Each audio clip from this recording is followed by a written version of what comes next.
하나님의 말씀 여호수아 24장 14절에서 18절까지의 말씀입니다. 여호수아 24장 14절에서 18절입니다.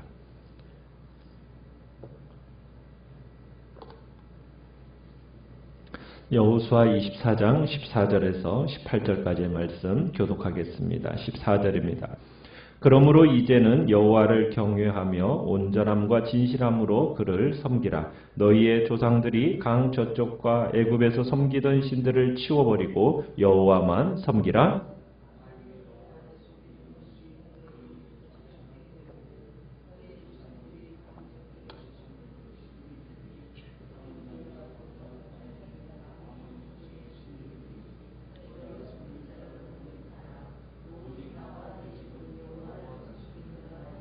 백성이 대답하여 이르되 우리가 결단코 여호와를 버리고 다른 신들을 섬기기를 하지 아니하오리니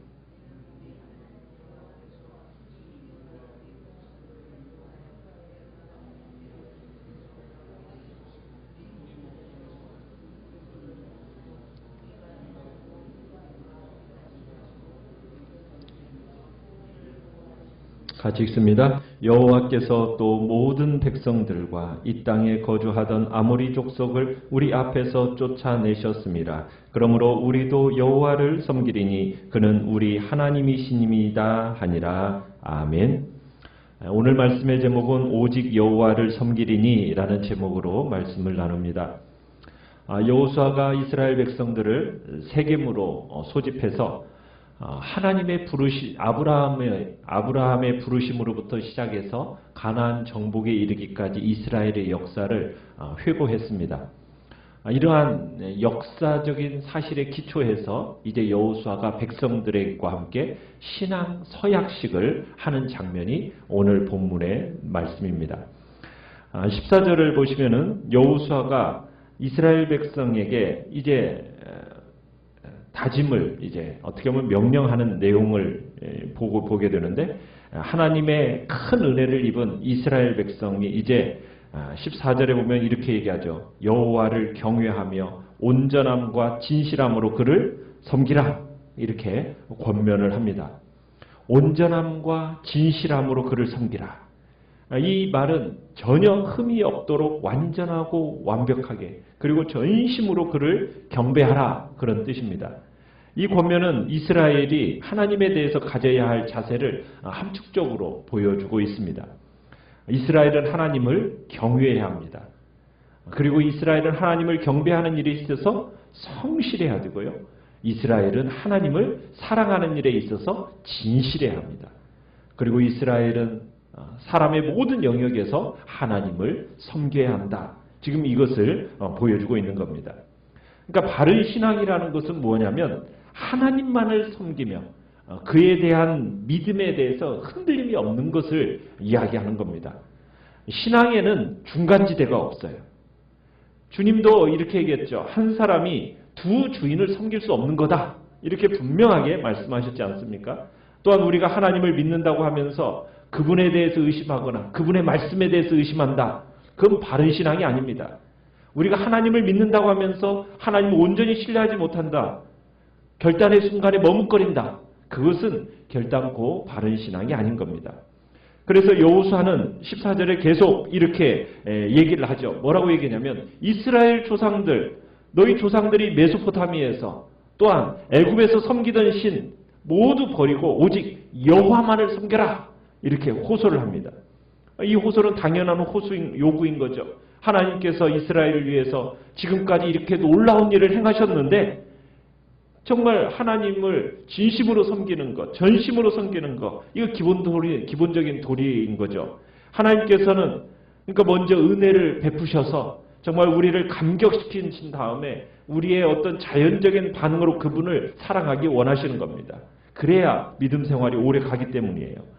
여호수아는 이제 15절에서 그렇게 얘기합니다. 이스라엘이 그들을 이곳까지 인도하신 에베네셀의 하나님을 섬기는 것 당연한 도리이다. 그런데 정작 너희들 여호와 외에 다른 신을 섬기기 원하느냐? 그럼 그렇게 해라.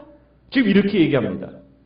너희 선조들이 섬기던 그 메소포타미아에서 섬기던 그 신 섬기든지 아니면 가나안 사람들이 숭배하는 거 너희들이 섬기든지 나 상관없다. 이스라엘에게 지금 충성할 대상을 선택하라는 거죠. 거룩한 하나님과 가증한 우상, 함께 할 수 없다는 사실을 알고서는 지금 여호수아는 이스라엘 백성들의 지금 선택의 기로에다가 딱 세워놓습니다. 어떻게 보면 우리의 삶이라는 것이 선택이에요. 그죠? 매일의 삶이 선과 악의 선택, 우리의 삶의 최선과 차선의 선택, 사소한 문제에서부터 중대 문제에 이르기까지 항상 선택의 기로에 우리는 서 있습니다. 참으로 우리의 선택은 현실적인 삶에만 국한되는 게 아니라 영적인 문제에 있어서도 선택을 해야 돼요. 그런데 이 영적인 문제를 선택한다는 것은 굉장히 중요합니다. 삶 속에서의 현실의 문제를 선택하는 것보다도 훨씬 더 중요해요. 왜요? 이 영적인 선택의 결과가 성공이냐 실패냐 이게 문제가 아니라 생명과 사망이냐를 가름하기 때문입니다. 그래서 우리는 영적인 선택을 할 때 굉장히 신중히 선택하며 나아가야 됩니다. 신명기에서도 그렇게 얘기하죠. 하나님께서 생명과 복과 사망과 화를 우리 앞에 두셨다. 이렇게 말씀하잖아요. 어떤 걸 선택할 거냐? 지금 우리에게 결단을 요구하고 있는 겁니다. 많은 세상의 많은 유혹들이 참으로 우리에게 꼭 필요하다는 이유로 하나님을 포기하도록 만드는 일들이 많이 있어요. 속삭이고 있어요. 우리는 절대로 그런 사탄의 유혹에 넘어가서는 안 됩니다. 그 유혹 뒤에는 반드시 뭐가 있습니까? 사망이 있어요. 그렇기 때문에 우리는 주님 앞에서 분명한 복된 선택을 하며 살아가야 됩니다. 자, 그러면서 여호수아는 어떻게 이야기를 하고 있습니까? 너희 섬길 자를 택하라 하고서 신앙의 결단을 요구한다면서 여호수아는 뭐라고 이 얘기를 하고 있어요? 나는 너희들이 무슨 선택을 하든 상관없이 나와 내 집은 여호와를 섬기겠노라. 오직 나와 내 집안은 여호와만을 섬길 것이다. 이렇게 선언을 하고 있습니다. 여호수아가 이렇게 말하는 것, 참 어떤 담대함에서 이런 선택과 참으로 확신이 있는 그런 이야기를 선언을 하고 있는 것일까요? 여호수아는 애굽 시절에서부터 지금까지 정말 이 길을 인도하시고 보호하신 그 하나님의 은총을 경험을 통해서 확실하게 체험했기 때문입니다. 여호수아는 체험적인 신앙이 있었기 때문에 그 체험적인 신앙이 세상이 그 어느 신과 여호와는 같지 않다는 거, 그 확신하게 해주었던 거예요. 그렇기 때문에 참 체험적인 신앙이 중요합니다. 우리로 하여금 이 체험적인 신앙은 더 확고하게 믿게 해주죠. 그뿐만 아니라 확신과 설득력을 가지고 하나님에 대해서 다른 사람들에게 담대하게 말할 수 있는 용기를 주는 것은 바로 이 체험적인 신앙입니다. 우리에게도 그런 체험적인 신앙이 있어야 설득력 있고 확신 있는 이런 여호수아와 같은 이야기를 할 수 있는 겁니다. 자, 여호수아의 이런 요구와 참으로 또 이런 명령에 대해서 이스라엘 백성은 어떻게 반응을 하고 있습니까?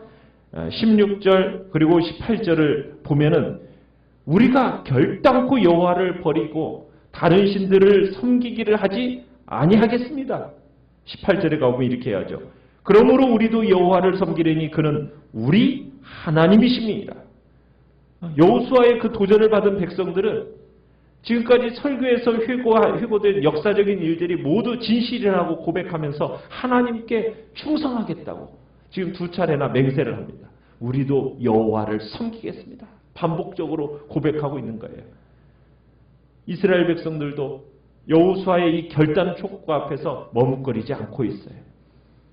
이스라엘 백성이 우리도 여호와를 섬기겠다. 여러분 이렇게 선언하는 이유는 무엇이겠습니까?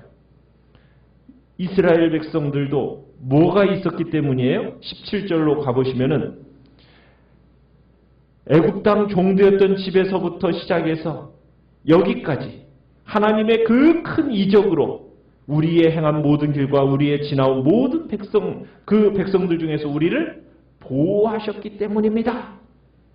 그러니까 지금 이스라엘 백성들의 신앙도 어떤 신앙인 겁니까? 어떤 그냥 이론적인 신앙이 아니에요. 원리적인 것, 머리로만 아는 지식적인 신앙이 아닙니다. 하나님이 그들 속에서 함께 행하신 모든 역사들을 직접 눈으로 목격했고 피부로 느꼈던 체험적인 신앙이었기 때문에 이스라엘 백성들도 주님 앞에 그런 결단을 하고 있는 거예요. 하나님의 은혜에서 시작되었고 이 순간까지 하나님의 보살핌으로 이곳까지 오게 되었다면 내가 하나님 앞에 충성하는 거 당연한 일이 아니겠느냐는 그런 결단이 이스라엘 백성들에게 있는 겁니다.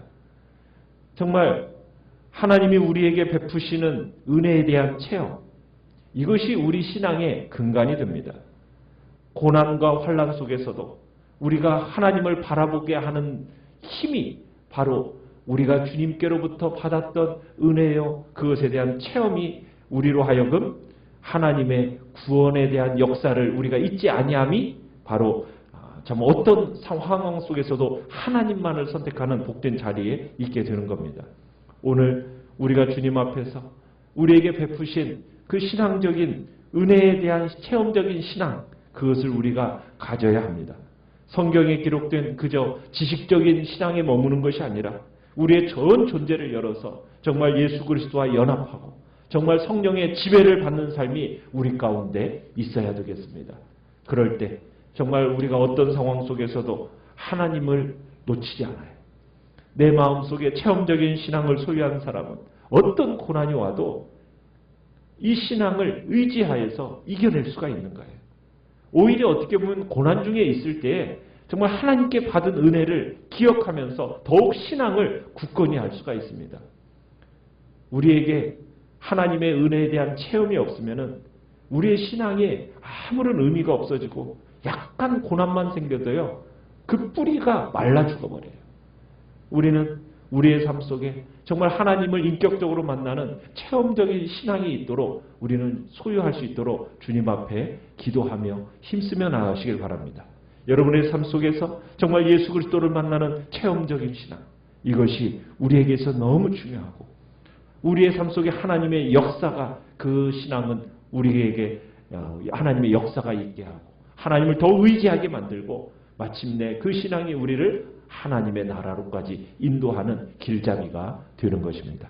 오늘도 이 시간 주님 앞에서 오직 하나님만을 섬기겠다고, 오직 나와 내 집은 하나님만을 섬기겠다라는 그런 믿음의 결단이 이 시간 나타나기를 소원하시면서 복된 믿음의 명문 가정으로 우리 가정을 또 우리의 자녀손들을 이끌어 달라고 이 시간에 기도하며 나아가시고요. 그리고 내 심령 안에 어떤 상황 속에서 흔들리지 않는 체험적인 신앙으로 내 안에 덧입혀 달라고 이 시간 주님 앞에 기도하며 나아가시길 바랍니다. 이 시간 주여 우리 세 번 부르짖으면서 주여 우리 세 번